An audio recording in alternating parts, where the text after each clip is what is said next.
Je voudrais du soleil vert, des dentelles et des théières, des photos de bord de mer, dans mon jardin d'hiver.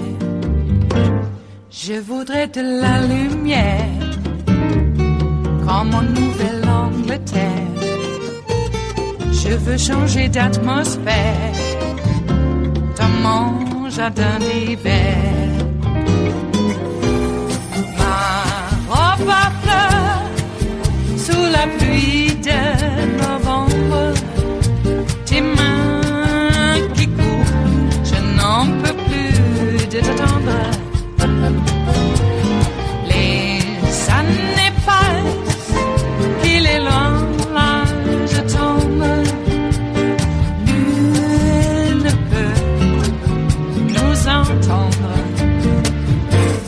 Je voudrais du Fred Astaire, revoir un latte Goer. Key impeachment witnesses arrested today. Giuliani under a microscope, and now a majority of Americans say they do support Donald Trump both impeached and removed from office. The president now reportedly on edge and looking to Mitch McConnell for help. All of this comes as Trump's Republican allies have pushed back on certain things like this decision on Syria, calling it a disaster, a betrayal, and a mistake.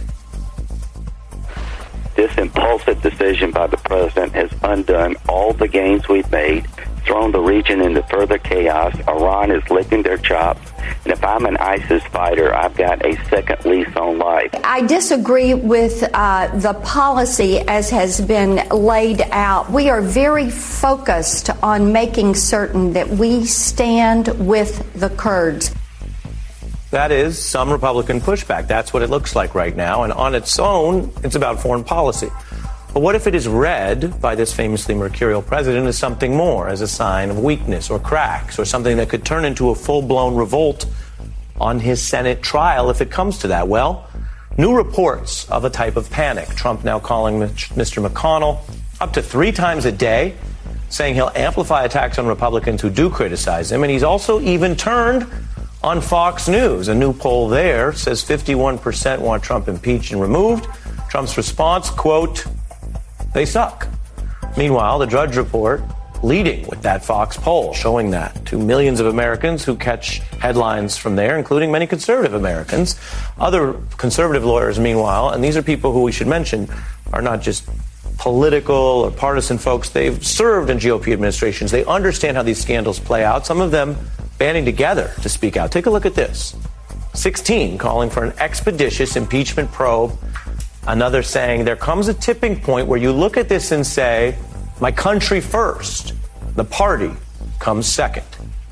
This is part of what Donald Trump is facing right now on a story that I don't have to tell you. If you watch the news, a story that keeps taking twists and turns that no one saw coming. Not Rudy Giuliani yesterday, sitting in the Trump hotel with people who are now arrested. And not Donald Trump watching Senate Republicans throw shade.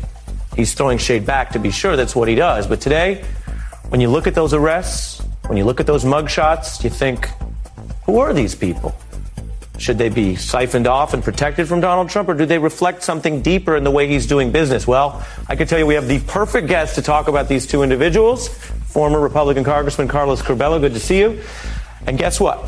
He actually met with one of these Ukrainian businessmen, and he's here to get into that when we're back in 30 seconds. Former Republican Congressman Carlos Curbelo joins me now. He met with the 2 arrested Ukrainian businessmen and has spoken out against Donald Trump in many ways. We're looking at the photo there now. Walk us through what we see in this photo, sir. So, Ari, these gentlemen were up on the Hill in the spring of last year, and they were lobbying on cannabis policy. We're trying to build relationships with members, and they came to my office. They stood out a little bit. They had an air of flamboyance to them, but I had no reason to believe that they were up to anything nefarious. They didn't give any clues as to any of this that we're now discovering. However, they did make it a point to say a few times that they had very good relationships with the White House, that they were frequent guests at Mar-a-Lago. And did they mention Giuliani?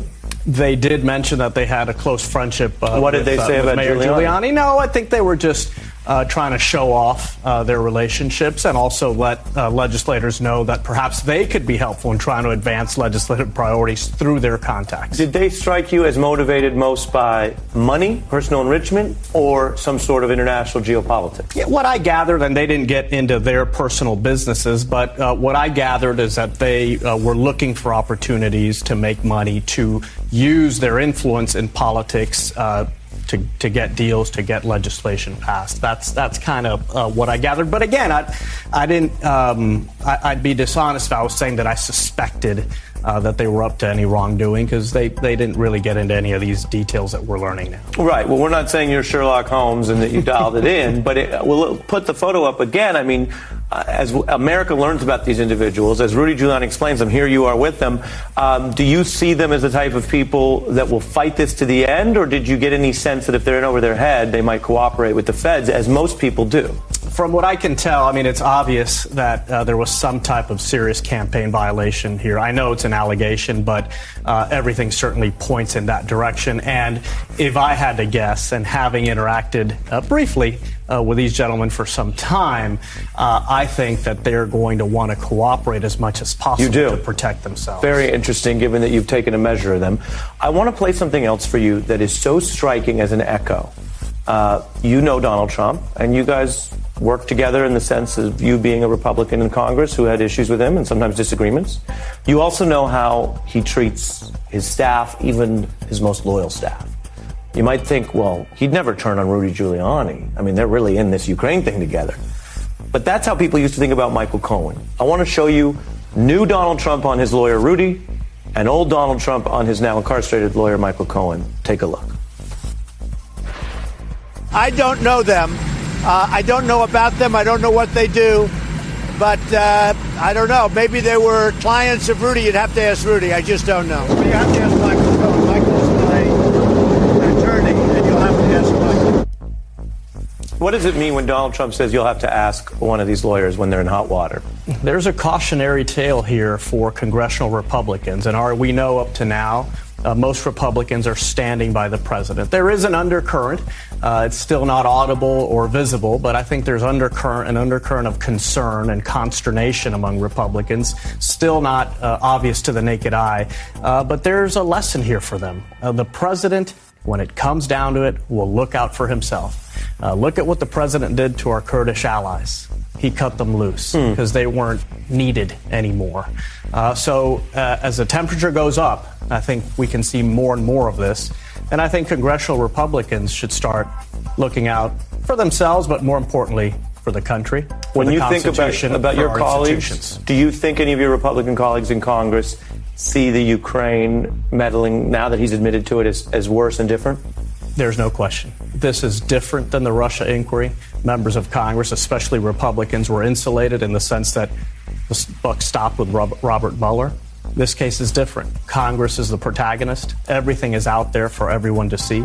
The president is personally involved.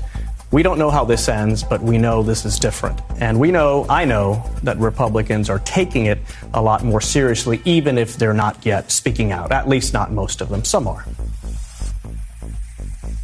It is Friday, the 11th of October of 2019, and you are in West Coast Cookbook and Speakeasy. I am your chef de cuisine, Justice Putnam, and our daily special is Blue Moon Spirits Fridays, because we are all Nighthawks in the diner of life, indeed. I have mixed up the virtual French 77s for your virtual imbibing pleasure, and if you are to enjoy this French 77 in the analog, or shall I affectionately refer to it as the real world, though it be the most balanced cocktail in the history of cocktails, not just my opinion, it is a fact. It is one of the most potent ones, and the French 77 is not meant to be enjoyed alone. Au contraire. You must enjoy the French 77 among a group of people. Not even if they're not your friends. Have a group of people around, because you could be toppling. And it's better to topple into a stranger than to topple into no one at all. Especially with the French 77. Okay, I'm not trying... have I just insulted the French 77? No. I am just saying take care. We all should. Speaking of take care, wow. Igor and Lev have been insultingly described as, bumbling crooks. I got to tell you, the Watergate burglars really put the definition into bumbling. Yes, I know. Hey, I was reminded that pretty much the reason they got caught is that a security guard at the Watergate Hotel noticed some doors taped so that you could get in and out easily. And he only reported it after he came across it a second time. He didn't report it the first time he saw a door taped. But he did report it the second time, and then they investigated, got the D.C. cops in, and busted some Florida Cuban exiles pulling a job. Well, that's bumbling. Which goes to show what I've always said is that you don't send some Florida Cuban exiles to do a Sicilian mob job. No, if you want a job done right, you send in those Goombas. Yeah, I think that's how they're affectionately referred to. Really? I think so. Which reminds me, Igor and Lev, Florida, living in Florida, exiles from the former Soviet bloc in Florida. I wonder if it's something in the water. Everybody says that. I think it's something a little bit different. They used to accuse California of being a magnet for, like every extremist, wacko kind of thought that could come into someone's head. They moved to California. Maybe they've been moving to Florida. Maybe they got here to here to the West Coast and into California, and then they hightailed it back to Florida. Some people bypass the whole travel idea of a continental trek, and then just to come back to Florida. Go, if we're like this way already, we'll just go straight to Florida, and they do. So Igor and Lev are in custody. We do have a couple. At the top, we had a pretty much a rundown on Igor and Lev, at least the greater macro implications of it. But we have another story later on about their holding. And as far as I know, they are still being held. As far as I know, I got maybe in a quick break, I'll take a look and see. Because these stories are changing as we are here in the salon, the Bistro Cafe of West Coast Cookbook and Speakeasy.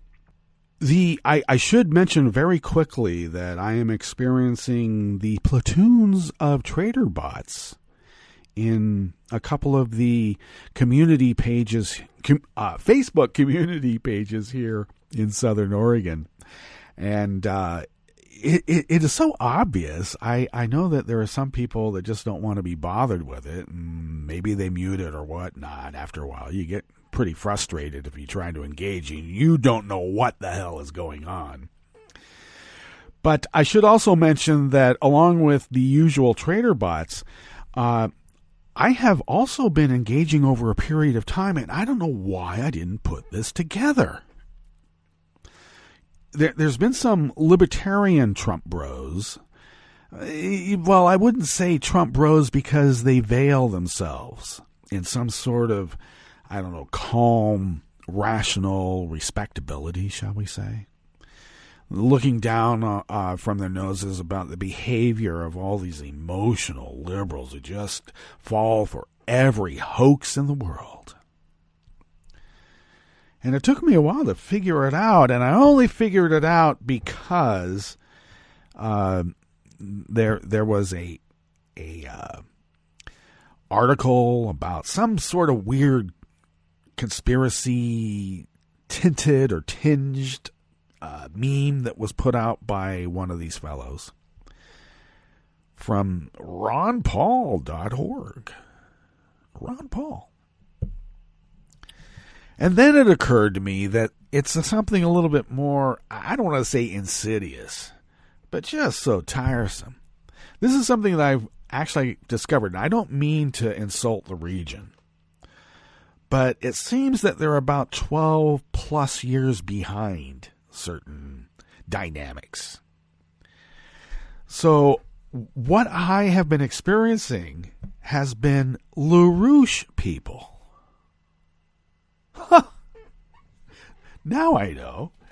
So it makes it a little bit easier to deal, shall we say, when one is not only dealing with the usual Ayn Rand libertarian type, with the Ron Paul weirdness, newsletter Ron Paul, but it's even more, I would rather have a bunch of,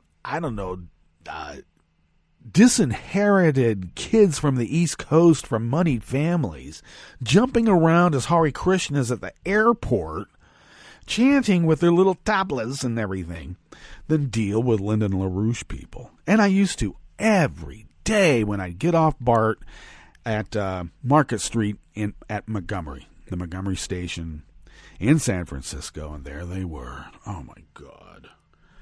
And they were really bad about Obama. Oh, they were racist mofos. But your friendly chef doesn't stand for that, ever. So now that I know that it's Lyndon LaRouche types, and, they fell in very grave disfavor in that region there. They're still around. And they still set up their little, card table and their placards and all that BS. But, yeah, I guess they've decided, maybe the pickings are easy here. It used to be white utopia, after all, in Oregon. Well, we better get on with what's going on with the curated part of what we do here at West Coast Cookbook and Speakeasy. So what's on the rest of the menu? Starting off here in the Bistro Cafe of West Coast Cookbook and Speakeasy. Well, of course, at the top, prominent conservatives that have been exclaiming, there comes a tipping point where you look at this and say, my country first, the party comes second. We'll see how long that lasts. On the rest of the menu, invited to a White House event, an anti-immigrant Texas sheriff stated that ICE stands between good and evil. Oh, really? Only ICE? What's good and what's evil, Herr Sheriff? Or do I say Herr Burger? A North Carolina sheriff banned unmarried staff from living with their partners, then later refused to answer why he changed his mind.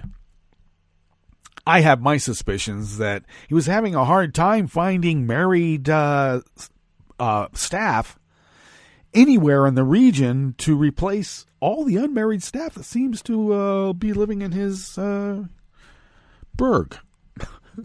Yeah, his burg.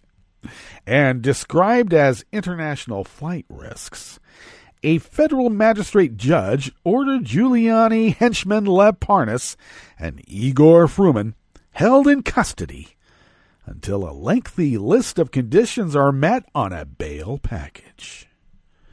The package was approved. We'll see if they can meet it.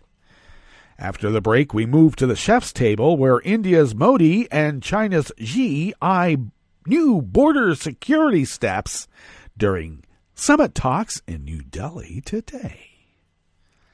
And the United States has partnered with Greenland to assess the Arctic island's vast mineral resources. Soon as we can melt that glacier, we're going in, boys. We're going in. All that and more on West Coast Cookbook and Speakeasy. Bon appetit.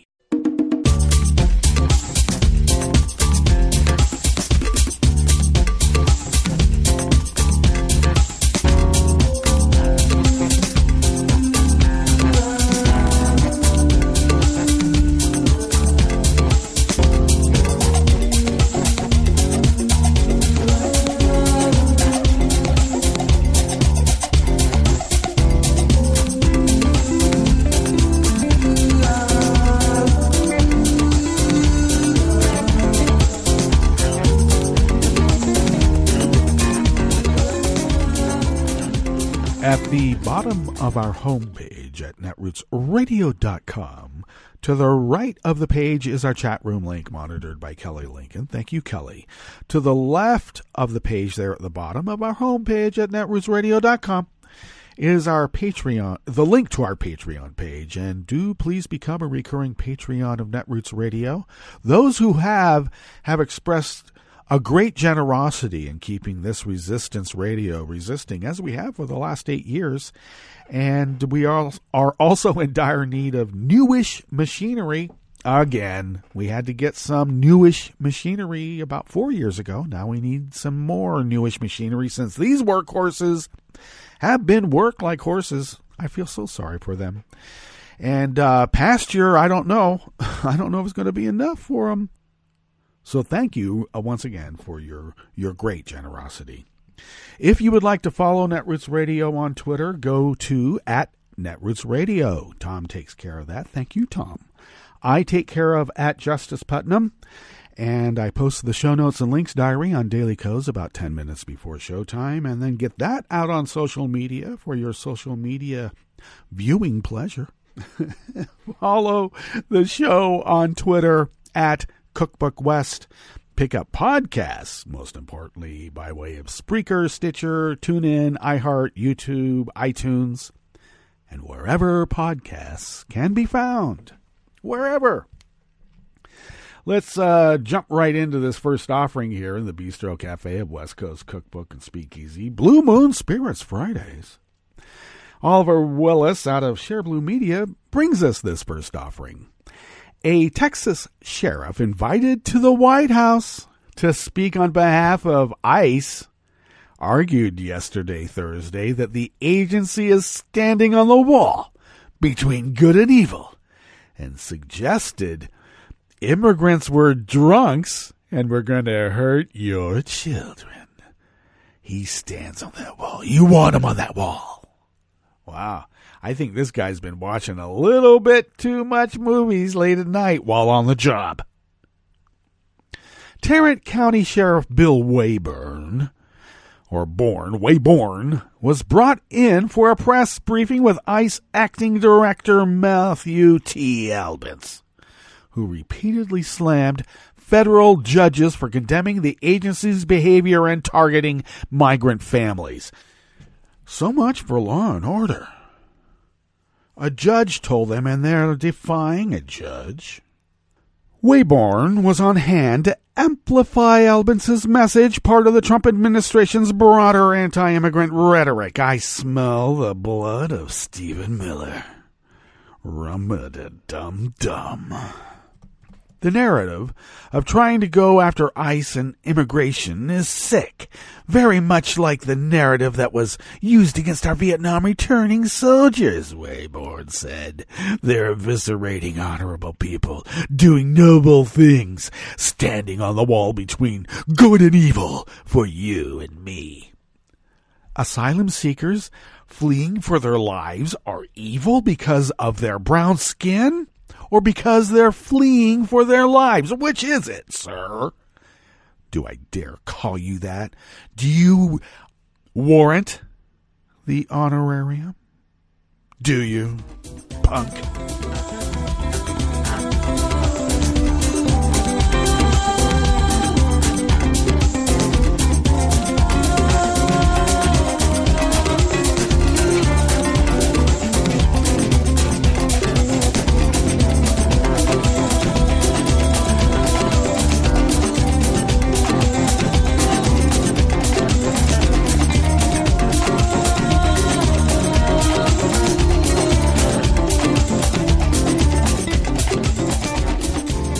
Josh Israel, also of Share Blue Media, brings us this next offering here in the Bistro Cafe of West Coast Cookbook and Speakeasy.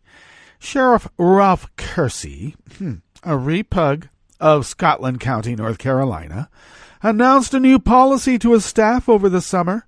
Employees would be prohibited from cohabitating with their significant others unless they were officially married according to the law and word of God. Kersey specified that the policy change would be effective immediately. It will be prohibited for you to live with another while employed at Scotland County Sheriff's Office, unless you are officially married according to the law and word of God, sisters, brothers, or family by blood, he instructed his staff in a memo. The sheriff exempted those who were already cohabitating, but decreed that if your current relationship with the other party would cease, you will comply with the new policy change. Really now. Not long after that memo, Kersey suddenly changed his mind. I wonder if somebody at home told him something. It was not clear what prompted the decision. In July of 2019, I did send a text out to all employees at our office that a policy change was being made to include cohabitation, he wrote in an email. However, after careful consideration, I decided to not make that policy change. The initial cohabitation policy change was first unearthed by the Freedom from Religion Foundation, a nonprofit group that fights for the separation of church and state. They announced on Wednesday that it had written to the Scotland County Sheriff's Office requesting that it rescind this blatantly unconstitutional policy and immediately cease its enforcement. The Sheriff's Office cannot endorse any religion and should not issue religiously discriminating policies to be enforced against its employees, the group wrote. Such a policy could be used to discriminate against same-sex couples, couples that are not religious, or even couples that did not marry in a house of worship. Oh, you got married in front of a judge? That's not the word of God. Wow. It could also prohibit two or more non-romantic friends from living together as roommates. Though Kersey said he rescinded the policy change, he did not specify when. However, he did address first letter. We are now in mid-month of October, and this is surfacing, and if Freedom of Religion had done their homework, they would know this. The Friendly Atheist blog noted this week that Kersey has frequently used official sheriff's office social media accounts to spread religious messages, including Christian Bible quotes. Kersey has been sheriff of the 36,800-person Scotland County, located near the state's southern border since the 2014 elections, and he was narrowly reelected last November.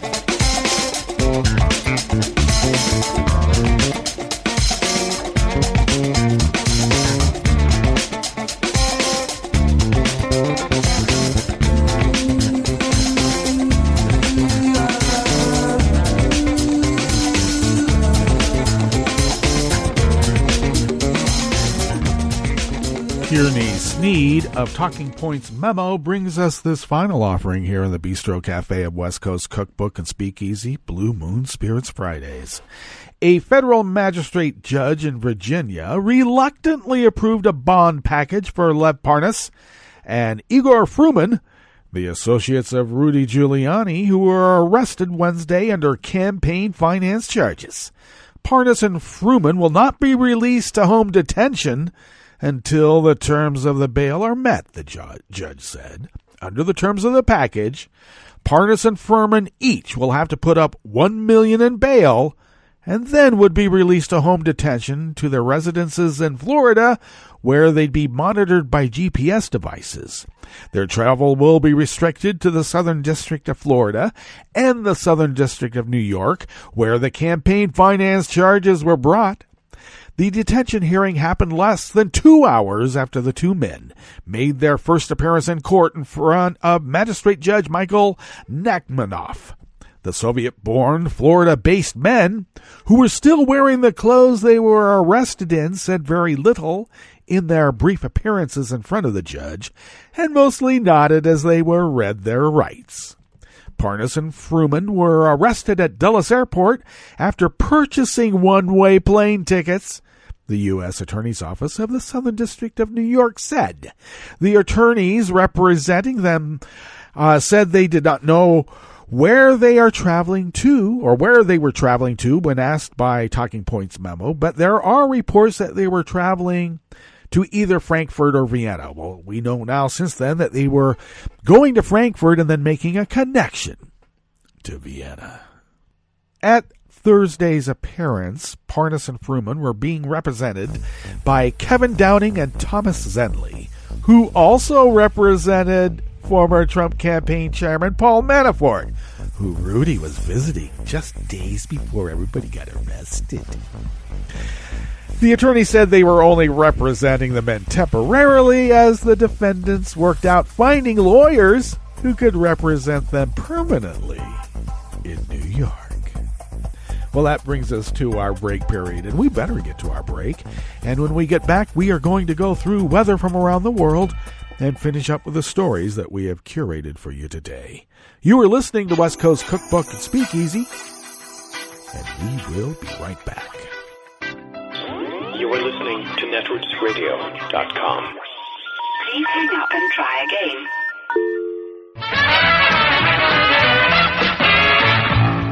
From a point at sea to the circles of your mind, a new force is at work for planetary transformation. New radio for a new Earth.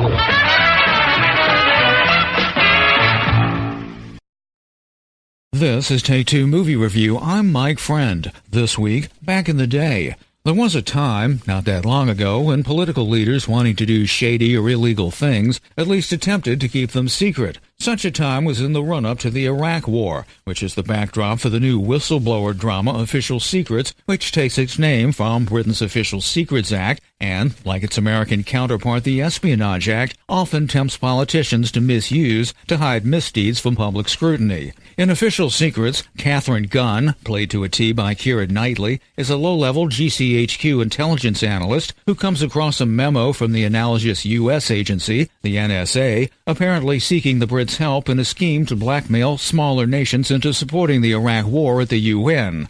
Moved by the egregious nature of the memo, she decides to leak it to the press, setting the stage for personal, national, and even international drama in a movie that combines the best of legal and press procedurals with an intensely personal story of an ordinary person with whom we can identify, growing in the resolve to stand by her moral convictions and the truth. Supporting Knightley here are Ralph Fiennes as Ben Emerson, the human rights lawyer who took her case, Doctor Who's Matt Smith as the lead correspondent at The Guardian, which was also targeted by the government, and Adam Bakri, Gunn's immigrant husband who was cruelly made a pawn in the whole affair. Director Gavin Hood, who gave us 2015's drone warfare expose, Eye in the Sky, like shining lights on places governments don't like them shined, and Official Secrets keeps that going. A maybe too happily ever after rap is followed by a strange, seemingly ancillary scene on a beach that will plant you back in political reality. This has been Take Two Movie Review. I'm Mike Friend. Catch up with us at Take2MovieReview.com and feed us back on our page on YouTube.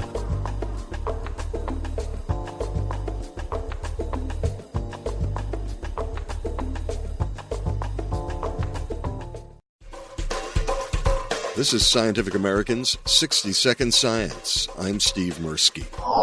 This year's prize is about a rechargeable world. The Royal Swedish Academy of Sciences has today decided to award the 2019 Nobel Prize in Chemistry jointly to John B. Goodenough, M. Stanley Whittingham, and Akira Yoshino for the development of lithium-ion batteries. Göran Hansson, Secretary General of the Academy, earlier today. John B. Goodenough was born in Jena in Germany in 1922. He obtained his PhD at the University of Chicago and is currently affiliated with the University of Texas at Austin in the United States. Being born in 1922, Dr. Goodenough is the oldest Nobel laureate ever awarded the prize. Dr. Ashkin, last year's physics laureate, is actually a couple of months younger. M. Stanley Whittingham was born in 1941 in Nottingham in the United Kingdom. He got his PhD from Oxford University in the UK, and he is today at Binghamton University of the State University of New York system in the United States. Akira Yoshino was born in 1948 in Suita in Japan. He is professor at Mayo University in Nagoya, and he's also affiliated with the Asahi Kasei Corporation in Tokyo in Japan. And now I'd like to ask Sara Snogerup-Linse of the Nobel Committee for Chemistry to make some remarks about the prize. This year's Nobel Prize in Chemistry rewards the development of lithium-ion batteries. We have gained access to a technical revolution. The laureates developed lightweight batteries of high enough potential to be useful in many applications. Truly portable electronics, mobile phones, pacemakers, but also long-distance electric cars. The ability to store energy from renewable sources, the sun, the wind, opens up for sustainable energy consumption. For an in-depth listen about the Nobel Prize in Chemistry, look for the Scientific American Science Talk podcast later today. For Scientific American's 60 Second Science, I'm Steve Mirsky. Hi, I'm Tom Hartman, and since you're listening to netrootsradio.com, show your progressive side and go to the donate button on the bottom of the homepage. It's progressives like you who power Netroots Radio and keep the progressive message beaming everywhere 24 hours a day. Just go to our donate button at the bottom of netrootsradio.com. Thank you for keeping progressive radio at full power.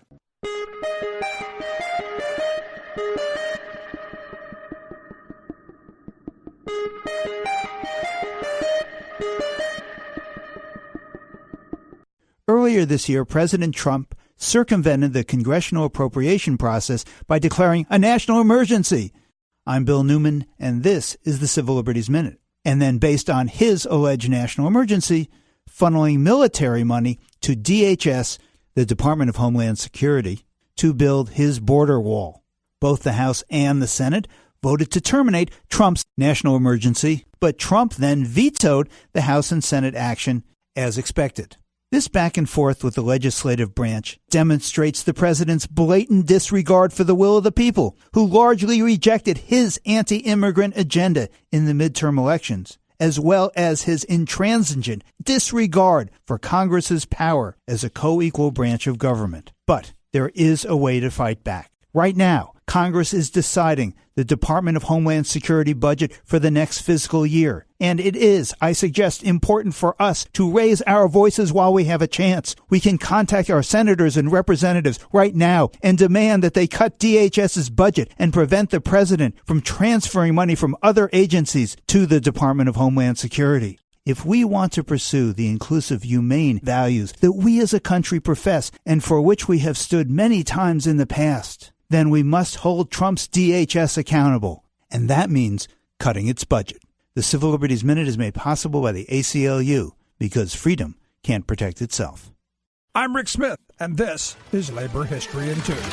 On this day in labor history, the year was 1936. 50,000 people gathered in the small town of Mount Olive in southern Illinois. They had come to commemorate a new memorial to renowned labor leader Mother Jones and to honor mine workers who had lost their lives. 5 special trains and 25 Greyhound buses helped to bring the crowd to the Union Miners Cemetery. The cemetery was founded as a resting place for fallen miners. In 1898, in the town of Verdun, violence erupted. Remembered as the Verdun Massacre, 7 miners were shot dead at the hands of company-hired guns. 4 of the murdered miners were from Mount Olive. The miners were originally laid to rest at the town's burial plot, but the owners of the cemetery objected to the ceremonies that the union held there. So, the local miners' union purchased land and moved 3 of their brothers to the new Union Cemetery. When Mother Jones died at the age of 100 in 1930, she asked to be buried with her boys at the cemetery. The miners raised more than $16,000 for a monument.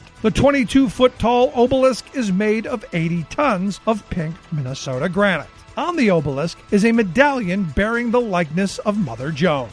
She is guarded on either side by a larger-than-life bronze statue of a coal miner with his sledge. In 2015, a crowd of 300 gathered for a rededication of the monument. Illinois AFL-CIO and the United Mine Workers of America spearheaded the campaign to raise $100,000 to restore the site. One of those who attended the rededication was Bill Falica, a local retired miner. He told a reporter, "Mother Jones is like a local hero. She wasn't afraid to stand up to the big shots like judges and politicians. She was just a hellraiser." Like what you hear? Check out more at laborhistoryin2.com. I read the news today, oh boy. It's time for Nicole Sandler's What's News from NicoleSandler.com and the Progressive Voices Network. Thursday's bombshells keep exploding. 2 men who helped Rudy Giuliani dig up dirt on former Vice President Joe Biden and his son in Ukraine were arrested Wednesday night at Dulles Airport by the FBI, where they were attempting to leave the country. Reports say they had no return tickets or plans to return. The 4-count indictment alleges an elaborate scheme to help an unnamed Ukrainian government official and a person who's described as having, quote, Russian roots, gain access to U.S. politicians and government officials. The U.S. Attorney for the Southern District of New York, Jeffrey Berman, who coincidentally holds the same position once held by Giuliani, announced the indictments and arrests. Parnas and Fruman were arrested around 6 p.m. last night at Dulles Airport as they were about to board an international flight with one-way tickets. As alleged in the indictment, the defendants broke the law to gain political influence while avoiding disclosure of who was actually making the donations and where the money was coming from. They sought political influence not only to advance their own financial interests, but to advance the political interests of at least one foreign official, a Ukrainian government official who sought the dismissal of the U.S. ambassador to Ukraine. The 2 men are also accused of using their power and financial leverage to influence former Congressman Pete Sessions to push for the removal of Marie Yovanovitch, then the U.S. ambassador to Ukraine. According to the indictment, Parnas and Fruman, who are both U.S. citizens born in former Soviet republics, donated money to Sessions when he was the House Rules Committee chairman and pledged to raise additional funds for his 2018 campaign if he would agree to help oust Yovanovitch. Prosecutors said this is an ongoing investigation, suggesting more shoes will likely drop. By the way, after their arrest, the 2 men were subpoenaed by the House for testimony and documents. Republican politicians who've accepted money from these 2 are now scrambling to return it, including Florida Governor Ron DeSantis and House Minority Leader Kevin McCarthy. I think more shoes will drop there as well. Also subpoenaed by the House Democrats is Energy Secretary Rick Perry. Just last week, Trump told House Republicans that he was urged by Perry to make that phone call to Ukrainian President Volodymyr Zelensky at the center of the impeachment inquiry. Now, when I mentioned former U.S. Ambassador to Ukraine, Marie Yovanovitch, she's expected to appear at a House deposition Friday as part of the impeachment inquiry. The president abruptly recalled the highly respected career diplomat from Kiev in May, months ahead of her scheduled departure. Ms. Yovanovitch was the ambassador Giuliani's associates sought to have dismissed. According to the Washington Post, she's willing to testify about her experience, but may have to do so under a friendly subpoena if the State Department objects on Friday. Someone who will testify next week is Fiona Hill. She's Trump's former top aide on Russia and Europe. She reportedly plans to tell Congress that Rudy Giuliani and the European Union Ambassador Gordon Sondland circumvented the National Security Council and the normal White House process to pursue a shadow policy on Ukraine. On a related note, after defying the congressional subpoena last week, Ambassador Sondland will honor the committee's subpoena next week. Stay tuned. So the whistleblower wasn't alone. The Washington Post reporting Friday, at least 4 national security officials were so worried by the Trump administration's attempts to pressure Ukraine for political purposes that they raised concerns with a White House lawyer both before and immediately after Trump's July 25th call with the Ukrainian president. Quote, the nature and timing of the previously undisclosed discussions with National Security Council legal advisor John Eisenberg indicate that officials were delivering warnings through official White House channels earlier than previously understood, including before the call that precipitated the whistleblower complaint and the impeachment inquiry of the president. Washington Post continues, quote, within minutes, senior officials, including National Security Advisor John Bolton, were being pinged by subordinates about problems with what the president had said to his Ukrainian counterpart, Zelensky. Bolton and others scrambled to obtain a rough transcript that was already being locked down on that highly classified computer network.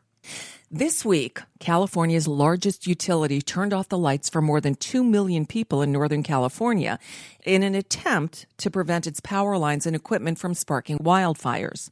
Pacific Gas and Electric, whose equipment has been blamed for starting some of the most destructive and deadly fires in the state's history, preemptively made the unprecedented decision, and Californians are outraged. California's Governor, Gavin Newsom, noted that, quote, this is not from my perspective a climate change story as much as a story about greed and mismanagement. Ironically enough, a fast-moving wildfire is sweeping not through Northern California, but through Los Angeles County, prompting mandatory evacuations for more than 100,000 people.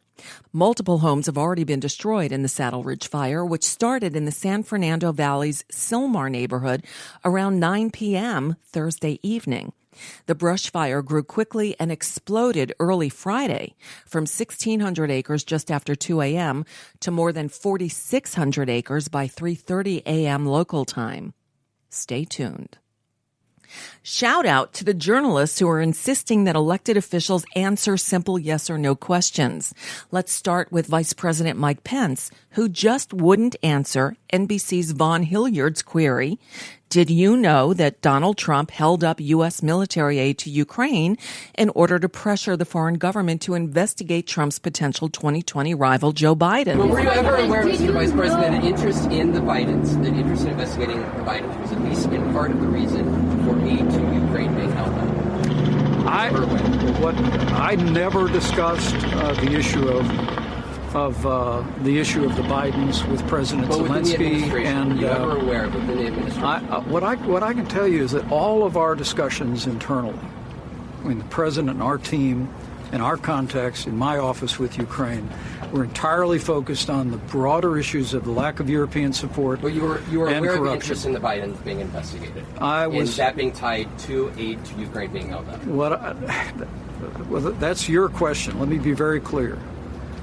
The issue of aid and our efforts with regard to Ukraine were, from my experience, in no way connected to the very legitimate concern the American people have about corruption that took place, about things that happened in the 2016 election in Ukraine, or about the... He was given ample opportunity to answer the question, but he didn't. And then there was a tag team effort to get an answer from Colorado Senator Cory Gardner on this question. Senator, as you know, impeachment's on the minds of a lot of people. You've called it a partisan circus, but I haven't heard you answer this question. Do you believe it's appropriate for the President of the United States to ask a foreign leader to investigate a political rival? Yes or no? Well, look, this is what we're going to get into. The Senate Intelligence Committee is having an investigation, a bipartisan investigation. Unfortunately, though, what we've seen is a very political process take over. If you look at what Al Green in Texas, member of Congress, has said, we need to impeach President Trump now because we might not be able to beat him in November. That's about politics. That's not what the serious investigation should be about. But is it appropriate? Joe, I've answered your question. No, you didn't. Is it a yes? Is it a yes or it's a yes or no? Well, here's what we see in the House of Representatives. You see a very partisan process taking place. Why is it that when you all do stories or we see reports in the news, it's about 4 states? Colorado, Arizona, Maine, and North Carolina. Seems to be about politics and elections, other than the serious process that it is. But the question is it appropriate for a president Look, I think we are going to have an investigation, and it's a nonpartisan investigation. But Senator, it's a nonpartisan investigation. It's an answer that you get from a very serious investigation. But would you be okay with it if it was a Democrat asking a foreign government? Look, here's what we're doing. What we saw immediately was a jump to a very partisan, serious use of a tool in the Constitution. This is about an investigation that's taking place at the Senate Intelligence Committee. That's where it should be. What we've seen from the House of Representatives and Nancy Pelosi is a very partisanized effort. What other reason do you have to cover 4 states every time you do a story on this? It's about Colorado, it's about California, it's about North Carolina and Arizona. That's what you're saying over and over again in all these stories. Is it okay so for this you? is a serious time, a very serious investigation. Let's have that investigation. Is it okay for you to ask Look, a foreign rival to investigate? You know what I've Is it said okay before. But you're not answering the question. We want to hear from you. Look, you're a smart guy. You know the debate. This is about the politics of the moment, and that's why they're trying to do this now. And he's not alone. Others from Joni Ernst on down the line refuse to answer the question. Intrepid reporters keep asking it. And this year's Nobel Peace Prize winner has been announced. Not Donald Trump. Not Greta Thunberg either. It's Ethiopia's Prime Minister Abiy Ahmed. He pursued a deal with longtime enemy Eritrea that ended what's described as a largely pointless 20-year war between the two countries. And that's just a bit of what's news for now. I'm Nicole Sandler. If you appreciate these reports in the Nicole Sandler Show, I hope you'll consider making a contribution. My work is 100% listener supported, and I can't do it without your help. Find out more at NicoleSandler.com. Please click on the donate button.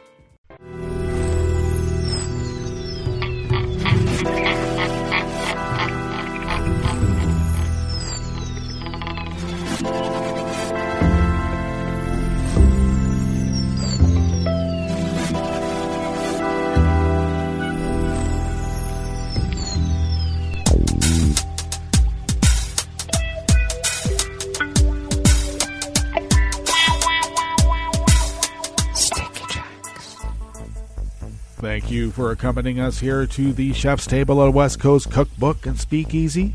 Blue Moon Spirits Fridays, we're going to have to skip the local weather report and jump right into weather from around the world, brought to you by people's personal weather stations that they purchased.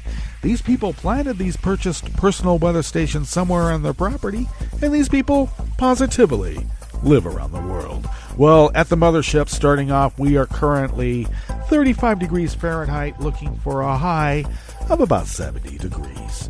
And over the weekend, we should be moderate, though the overnight lows will be in the mid to upper 40s, say.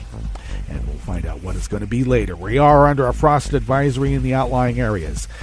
Currently, London is 62 and cloudy.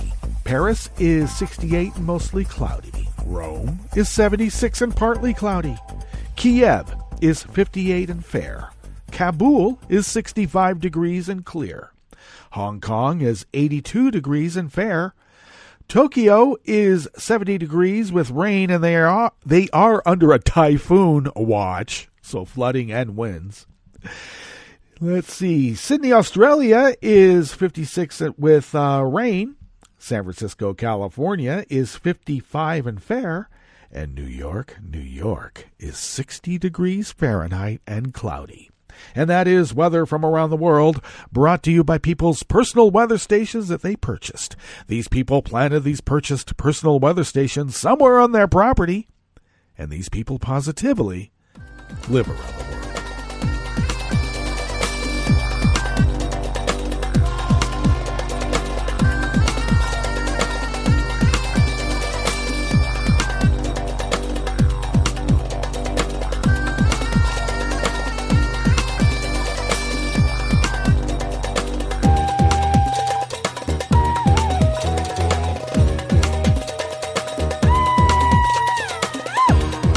Sanjeev Miglani of Reuters brings us this first amuse-bouche here at the Chef's Table at West Coast Cookbook and Speakeasy, Blue Moon Spirits Fridays. Chinese President Xi Jinping arrived in southern India today for talks with Indian Prime Minister Narendra Modi to try to halt a slide in ties over the disputed Himalayan region of Kashmir amid scattered anti-China protests from Tibetan groups. China and its all-weather ally Pakistan has been angered by India's decision 2 months ago to revoke the special status of the part of Kashmir it controls, which was accompanied by a crackdown on dissent. India says it is an internal matter aimed at developing the region, and there was no room for a third country to be involved, after Xi said he was watching the situation closely and assured Pakistan of Chinese support. I wonder where the United States is in the midst of this, trying to ease tensions. Oh, I'm sorry. We're the cause of them somehow. Yes, we are. In a move to tighten its grip on Jammu and Kashmir, parts of which are claimed by Pakistan and China, India in early August dropped a constitutional provision that allowed the country's only Muslim-majority state to make its own laws. Xi arrived today in the southern city of Chennai, where Modi was to take him on a tour of the nearby Shore Temple, dating back to the 7th and 8th centuries, when regional kingdoms had direct ties with Chinese provinces. Ahead of his arrival, police detained the chief of the Tibetan Youth Congress, Gonpo Dundup, and 11 Tibetan students in several locations, including at the airport and a highway leading to the summit venue.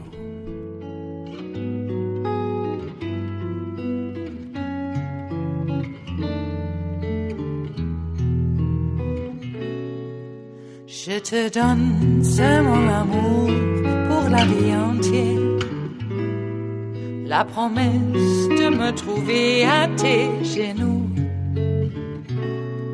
Aussitôt que tu m'appelles, rester toujours fidèle, c'est tout, c'est tout. Je te donne tous mes printemps, mes étés de mer, mes automnes quand les feuilles tombent partout. Si ce n'est pas une bonne affaire, je te donne tous mes hivers, c'est tout. Noah Browning, also of Reuters, brings us this final amuse-bouche here at the chef's table at West Coast Cookbook and Speakeasy. The U.S. military has conducted an aerial survey of Greenland to assess the vast Arctic island's mineral potential as part of an agreement between the two governments.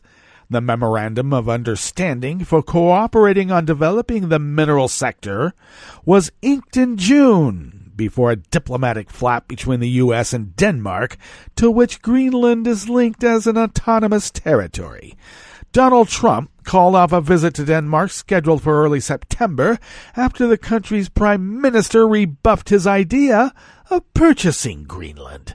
Frank Fannin, the U.S. Assistant Secretary of State for Energy Resources, told reporters at a gathering at London's Chatham House that the process was quite costly and technologically intensive, and so Greenland had sought U.S. assistance.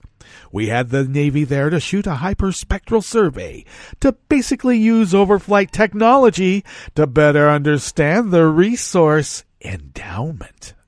According to a press release by Greenland's government, the aerial mapping would be jointly funded and involve surveying around 3,000 square kilometers in the territory's southwestern Gardar province. The data gathered would measure the reflection of sunlight, including infrared light invisible to the naked eye, to better understand the geology of the terrain and, more importantly, its mineral content. Fannin added that the U.S. planned to help Greenland, armed with the data, to develop a regulatory structure to exploit mineral finds and market future tenders. A defense treaty between NATO allies Denmark and the U.S., dating back to 1951, gives the U.S. military rights over the Thule Air Force Base in northern Greenland. after Trump canceled his planned meeting with his Danish counterpart. Greenland's foreign minister Anne Lone-Bagger told Reuters, "We are open for business, but we are not for sale." Well, that brings us to the end of our broadcast period for the day, but you do know that Netroots Radio is going to broadcast on, and we're going to meet up on Monday for River City Hash Monday. So do stay tuned to Netroots Radio all day, all night, and all weekend for all the breaking news as it breaks. And we'll meet up here on Monday. Yeah, right here in West Coast Cookbook and Speakeasy. Bon appetit.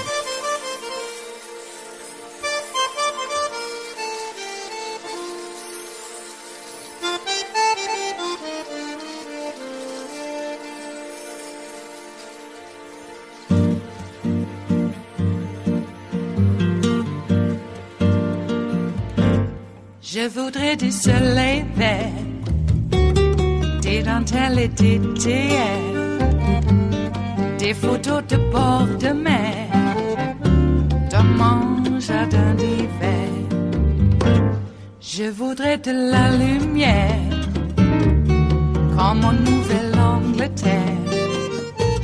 Je veux changer d'atmosphère, dans mon jardin d'hiver.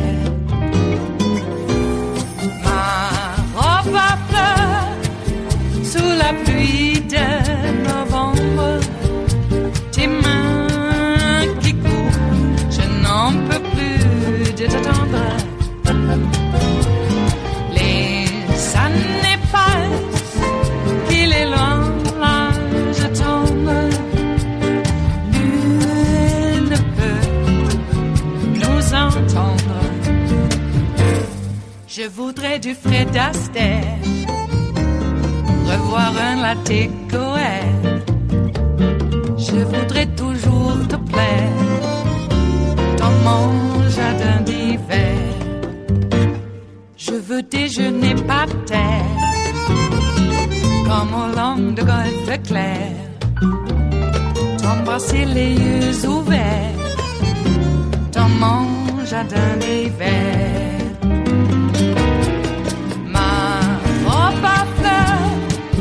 Sous la pluie de novembre, tes mains qui courent, je n'en peux plus de t'attendre. Les années passent, il est loin, là je tombe. Nul ne peut nous entendre. Ba-da-da-dum-di-da-dum. Ba-da-da-dum-di-da-dum. Ba-da-da-dum-di-da-dum. Dans mon jardin d'hiver. Ba-da-da-dum-di-da-dum. Ba-da-da-dum-di-da-dum. Ba-da-da-dum-di-da-dum. Dans mon jardin d'hiver. Dans mon jardin d'hiver. Dans mon jardin d'hiver.